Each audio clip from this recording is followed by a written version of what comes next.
It turns out that Street View location data is valuable. According to this article, Uber paid Google about 58 million to use their map data between 2016 and 2018. That's roughly 20 million per year, and it's just one company. So, if you're interested in getting your share of this multi-billion-dollar market, then be sure to continue watching. For those of you who are short on time, I have timestamps in the description of this video, so you can jump straight to the topics that you're interested in the most. The project that we'll discuss in this video is called Hivemapper, and Hivemapper has every intention to disrupt the digital maps market that is now being dominated by Google Streetview. Other competitors are out there as well, of course. We take a look at Wikipedia, we see the most popular solutions on the market today. So first of all, we have Google Streetview, and then we have the competitors Apple Look from Apple, of course. Then we have Mapillary, which was purchased in 2020 by Facebook. Then we have CartaView, which was formerly known as OpenStreetCam. And then one missing here is the one from Microsoft being used by the Bing search engine. I guess the most important distinction is that Google, Microsoft, and Apple are, of course, using their own systems and their own services. But Mapillary and CartaView, for example, they use a crowdsourced system. So looking at that small overview, you might wonder, well, if there is competition that both has paid services and free services, what opportunity is there left to take? Well, there actually is a big gap between the quality of the paid services and the free services, and there is a lot of room for improvement even when it comes to the freshness of data of the paid services, like, for example, the leader in the market, Google Streetview. Just to prove my point, let's go to France, zoom in randomly, let's go to this city. And then we drop ourselves, which is, I guess, somewhere in the middle of the center. There we go. And then at the top left corner, we see that this street was updated back in 2013. Let's take another example and jump to a bigger city, like, for example, Madrid. And let's just drop ourselves right here. This street, for example, was updated back in May 2019.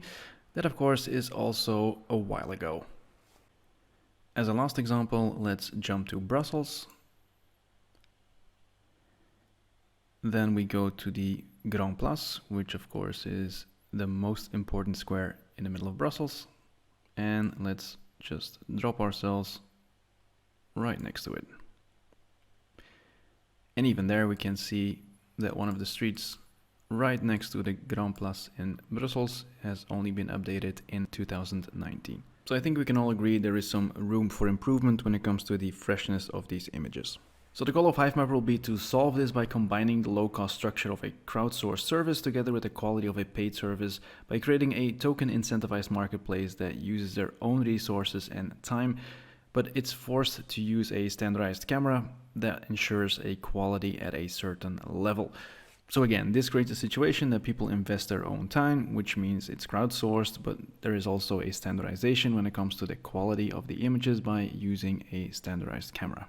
So by creating an open market for mapping data, people will be eager to update the map data more often or to explore new areas that haven't been explored yet. On top of that, Hivemapper has the tools to incentivize specific areas in order to improve the overall quality and match customer demand with the supply created by the people Hive mapping, quote unquote, the different roads. For those of you who have followed the channel for a while, this form of incentivized crowdsourcing should sound very familiar, and you're correct because Hivemapper has learned a lot from the Helium network and they will apply these learnings to the Hivemapper network. If you don't know what Helium is, be sure to check out one of the many videos I made on this topic. So just as the IoT gateway acts as a miner in the Helium network, the Hivemapper dashcam will perform the function of a miner in the Hivemapper network. So each picture created by this dashcam will be eligible for a reward and will help improve the quality of the Hivemapper network by adding new or updated mapping data. So when we take a look at the white paper, which basically is the how it works link, we see a nice little image right here that has the contributors on the left side. So all the people who are mapping everything with their dashcam, they create fresh new global map data, and then we have consumers paying for this map data. So scrolling down a little bit more, you'll notice there are several ways to contribute to the Hivemapper network and earn rewards. So first of all, we have the drivers. And just as with the Helium network, the system works by mapping out and covering hexagons at a certain resolution, as we can see here in this image. So basically, by providing 4K images which are generated by the approved dashcam that you can install in your car, combined with the GPS data provided by your phone that runs the Hivemapper app, you can start covering different areas and get rewarded. The dashcam itself is based on the Open Dashcam standard, which means that it'll be very easy for new manufacturers to onboard, which is of course a similar strategy to what Helium has done so far. Next, we also see there is a role for annotators, which basically means that people can start adding information like street names or useful information about landmarks on a certain map. Now, as we can see, driving around and adding useful information is not the only way you can contribute. Because we operate in a trustless environment, the Hivemapper network needs people to check the quality of the data, both of the images and the annotations. And yes, you could have guessed it, this is the role for the reviewer. Last but not least, we have the people who are working on the project and the code itself, and these are, of course, the developers. At the start of the project, everything will be managed by the company behind Hivemapper, which is basically Hivemapper Inc. But by the end of this year, most of the responsibilities will be handed over to a foundation. So sadly, the project has no plans yet to transition into a DAO and becoming fully community owned. But yeah, maybe that is something that will happen in the far future. At the heart of this project, we have the HIVE token, which has a fixed supply of 10 billion, and it will launch on the Solana blockchain. So yes, Hivemapper will not make its own blockchain, but rather build its application within the Solana ecosystem, allowing them to focus on creating maps rather than creating a successful blockchain. Personally, I think this is a good thing, because why would you want to create another blockchain if you can do something on an existing one? Now, at its core, I think it's very easy to understand that the success of the project will depend on the quality and the freshness of the images created. So that's why the bulk of the initial rewards will go to map coverage. As we can see in this little table, we see that 70% of the rewards will go to the map coverage and the quality. Now, it's also interesting to know that when the beta of the network is being launched, which will be an open beta, and that will be in, I think, about 1 week, Hivemapper will have selected regions which will get bonus rewards. You can compare this to a Genesis launch that we are now seeing with Helium 5G, for example. The reason, of course, is simple, because in these key regions, the demand for high quality mapping data is much higher than when you are in the middle of nowhere. So the sooner that we can start mapping out these regions with some quality data, the sooner Hivemapper will get customers in these regions, and hopefully the sooner Hivemapper will turn into a profitable business. This, of course, brings us to the question, who is getting what? Because the network wants to reward quality and freshness, you have to keep in mind that driving the same road day in and day out together with 5,000 other Hivemappers will probably not be very profitable. So in order to motivate people to update outdated locations and map out new locations, the Hivemapper network will calculate its rewards based on 3 dimensions, which are coverage, freshness, and quality. In a nutshell, it means that if you are the first one to cover a new area, you'll be getting better rewards as the one coming behind you. It also means that you'll get a higher reward for covering a road that hasn't been updated in a year compared to one that just has been updated 5 hours ago. Last but not least, if someone mapped out a street with a dirty windshield and you do it again with a dashcam installed outdoor, for example, the quality of your image will be much higher and you'll be rewarded for it as well. As you can see, with this system, they are successful in rewarding coverage, freshness, and quality altogether. Now, without going in too much detail on how the exact system works, there is one feature that I would love to touch on as well. So once a street has been mapped, you'll be able to earn quote-unquote passive income. So this means that if there is a consumer willing to pay for your mapping data, you will continue to receive rewards as long as they're paying for that specific data. Now, a bit earlier in the video, I also told you there were rewards for annotation, so when you add information to the map. For now, the map annotation or map editing is not going to be integrated in the beta version yet. So over here, you can see a little bit more information on how it's going to work, but the exact schedule of the contributions will still be developed. So you will have to wait a little bit more if you are interested in doing the annotations. Okay, now that we know how we can make money, the question is, how is Hivemapper going to prevent cheating? Because if there's money to be made, people will do their best to game the system, or let's be honest, downright cheat. To prevent this from happening, they have several tools built into their system. The first one is a minimum contribution per week and per region, as we can see in the table. The second tool they have is the driver staking fee. The staking fee by itself is not made to prevent gaming by itself, but it can definitely be used for it. So the protocol can implement a temporary staking fee for drivers in a specific region that is saturated. This means that you'll only be able to receive rewards for updating a certain region if you stake a certain amount of honey tokens. So this means that even if you want to cheat in some way, you will still have to hold the honey tokens, and that way you are forced to buy the tokens and in a sense still contribute to the network. The third thing that we'll find, of course, in the system are the reviewers. These are people that will look at the quality of the information, but those are also people who can see if somebody is trying to cheat by updating the same information or by trying to do whatever people can make up. And the first layer of protection will be the human feedback for both the quality of the images and the annotations. Next up, we have, of course, machine feedback, and I think this one will be the most important protection against cheating because, of course, the machine can quickly see if you are uploading the same information continuously, and then they can start blacklisting you and preventing you from cheating with the system. The last prevention mechanism that I could find is the QA tax, and I think this one is really made to prevent cheating or bad behavior in the system. So basically, it is a score that everybody is getting. You can compare it to the driver score of Uber. The big difference, however, is that this quality score will actually act as a multiplier and therefore has an influence on how much money you are making. Personally, I think the whole QA score system is a very good tool to prevent people abusing the system. Because basically, if it gets too bad, you can simply say that you can only get your tokens if you have a quality score of, let's say, 80% or whatever. I guess in such a way, it's similar to how Uber works with their drivers. If your score is too low, you'll get a warning. And if you continuously get a bad rating, then they'll simply kick you off the platform. Alright, now that we know how everything works, I do want to quickly touch on the tokenomics of this project. The reason why I want to do this is because if you take a look at the white paper, we see that 20% will be allocated to the early investors, 20% will be going straight to the employees of Hivemapper Inc., and an additional 15% will also go to Hivemapper Inc. because they built the technical and operational systems apparently. And then we have 5% for the foundation that I talked about, and then we only have 40% left of all the tokens which will be allocated to the contributors. So sadly, the only way I can look at this is that employees are part of Hivemapper Inc. That's 20%. Hivemapper Inc. is of course part of Hivemapper Inc. That is 35% going to Hivemapper Inc. Investors invest in Hivemapper Inc. So that is 55% of people who are linked to Hivemapper Inc. itself, and I can only assume that people of Hivemapper Inc. will also be in the foundation. So that means that 60% of all the tokens is linked directly to Hivemapper Inc. and only 40% is left for the community.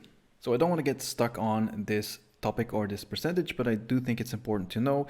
And this also means that the release schedule of these tokens will be very important because that will influence the price of the honey token. Right, let's now focus on the remaining 40% that will be released according to the token minting schedule. As we can see in the graph, the early contributors will be rewarded because the most tokens will be released in the beginning. And of course, in the beginning, you also have less competition. So that is a double bonus if you ask me. Now, it's interesting to know that there is more than meets the eye to this token minting system. What is unique and interesting about this system is that the minting is completely dynamic and based on regions and how the quality of the map is progressing in that specific region. So, if a region progresses at a desired pace, the maximum amount of rewards will be distributed in that region. If it doesn't, then less rewards will be distributed, as we can see in this little infographic. Now, why is this system interesting? Well, if we scroll back up and we go to the minting schedule right here, we also see that normally every 2 years, the supply will be reduced by at most 40%. Now, why at most? Well, that is of course because of the system that we're using right here.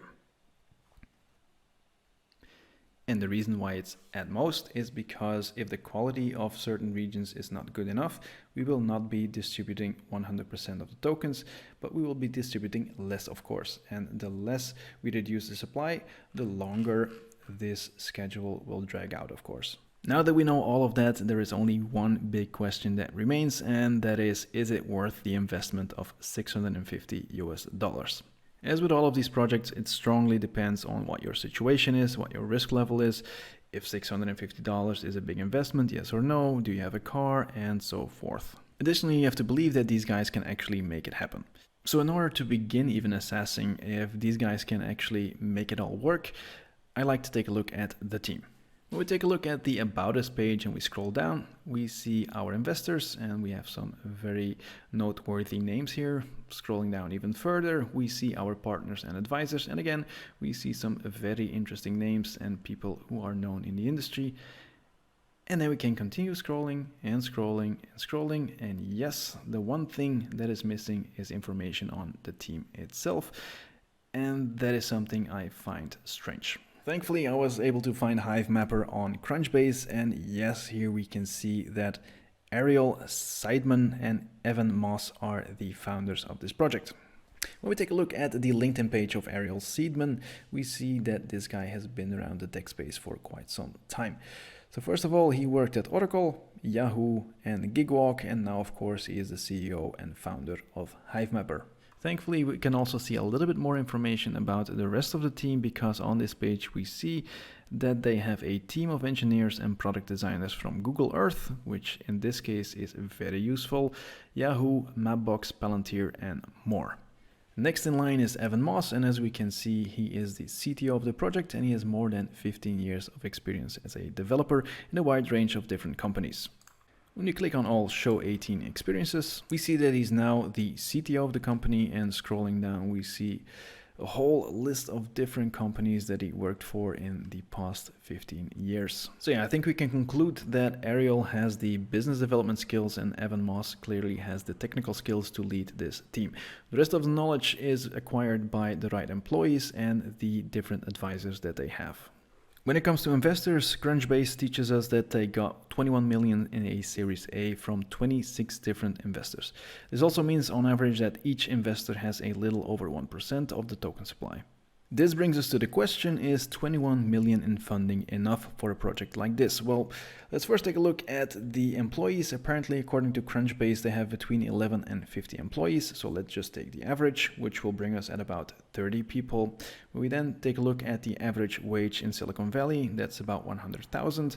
So this means that they have an overhead of 3 million per year. If we then throw in a whole bunch of costs and then round up the total to 5 million per year, then we can only say that these guys definitely have enough cash in the bank to survive the bear market. Of course, surviving the bear market is not the goal of any project, so the question remains, is 21 million enough to build such a project?